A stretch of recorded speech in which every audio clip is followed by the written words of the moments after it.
Al, where do you think the dinghy came from? I don't know, I might have ran it across from Morocco. It's only 10 miles. Do you think that small dinghy can actually do that passage? Yeah, I think it could. And this, a night like this, yeah. Yeah, you saw the speed of it. Probably do it in a short time. It's certainly someone local who knew where to hide, because it's not easy there to hide. Everything is very well lit in those two marinas. So for him to know where to lurk there in ambush hiding, and the police went there and they couldn't find him. So it must be someone local who really knows the area. Yeah. I don't understand though why he stayed out at sea. Well, the dinghy? Yeah, because he's not a boat that could easily run it right up on the beach. Yeah, but he must know that the police were here. Yeah, that's a possibility. I tell you what, look. The police were on the beach one day. They came from the beach. They did, and yeah. They were expecting him to land there. They had a tip-off.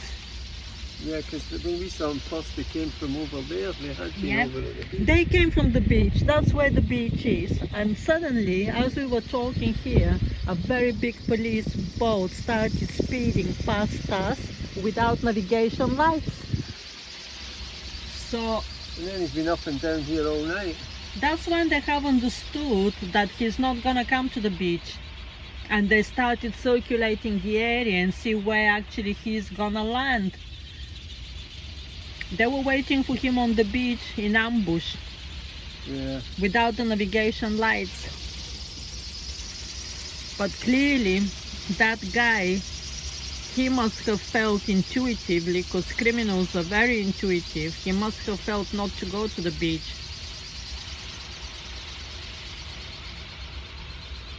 Yeah. He took the boat into the marina. That's a bloody cheek to believe that you can cross the waters of 3 countries on a little dinghy packed with drugs. So that's Morocco, then it's Gibraltar, and then Spain. It's very cheeky to believe you can outsmart these 3 countries, don't you think, Al? Yeah, there was something on the radio from Gibraltar. They were saying keep out of our waters. I don't know if they were talking to him, but I heard that earlier.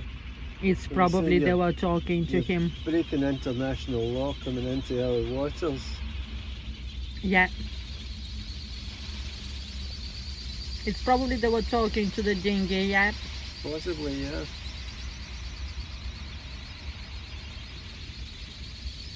That dinghy was over there. I saw it for the whole duration, but I thought it's a fisherman. I thought, because not sometimes fishermen go out like that in early hours.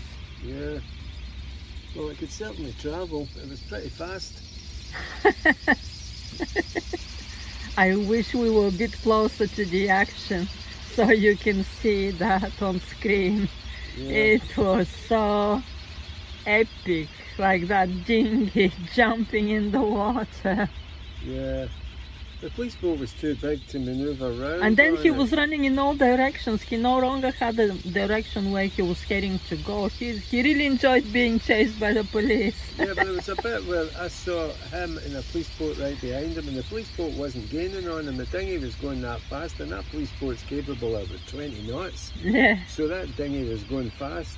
Because I was watching it, and the police boat wasn't gaining on him, and the dinghy seemed to be holding it. But how much fuel's he got on board? Yeah, exactly.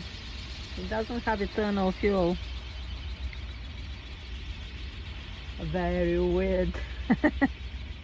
A bit of action here. Yeah. I just want to invite everyone to think about something. Al and I are going to have a separate discussion in daylight about that. But let's connect 2 facts together, okay? One fact is that there are a lot of drugs being carried between Morocco and Gibraltar. A lot. This is a well-known fact. And fact number 2 is that the orcas tend to be around Gibraltar too. So Al and I, we put these two facts together, and we're proposing the theory that the orcas are actually addicted to the drugs that have been smuggled between Morocco and Gibraltar.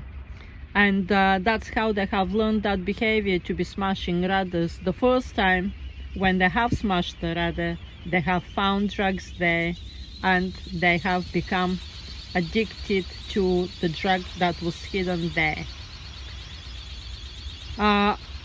As you know, with learned behavior, or I certainly know, because I have studied psychology, I'm a psychology graduate, I have studied behavioral psychology, and I have studied learned behavior, that it is fortified, reinforced, to use the precise term, by consequences when they are intermittent. So if every single time the animal smashes a rudder, if every single time the animal gets a drug, the addiction is not going to be very strong. But if the animal gets a drug only occasionally, and the rest of the time it's unrewarded, then that behavior becomes very strong. The learned behavior to be smashing rudders becomes very, very strong.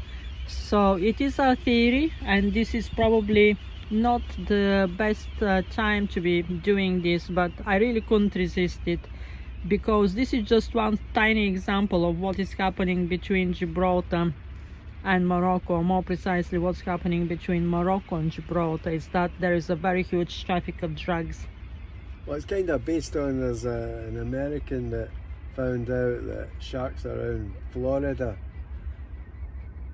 were maybe not addicted to drugs, but very keen on drugs packages, because there's been so many packages in the water that the sharks have been eating them.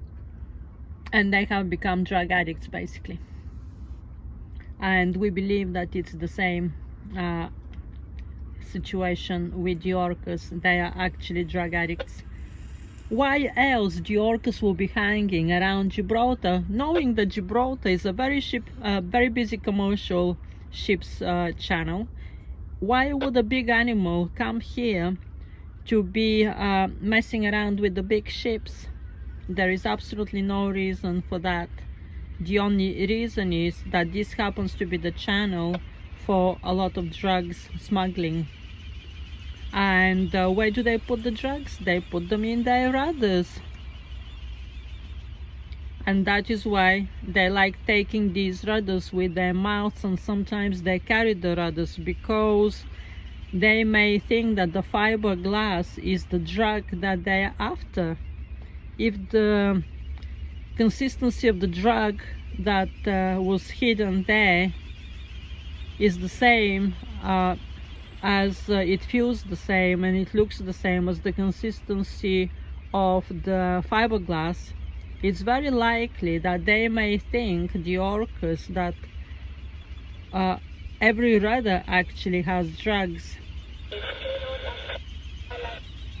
And for that reason, they go crazy about the rudders. So that is our theory with our boy.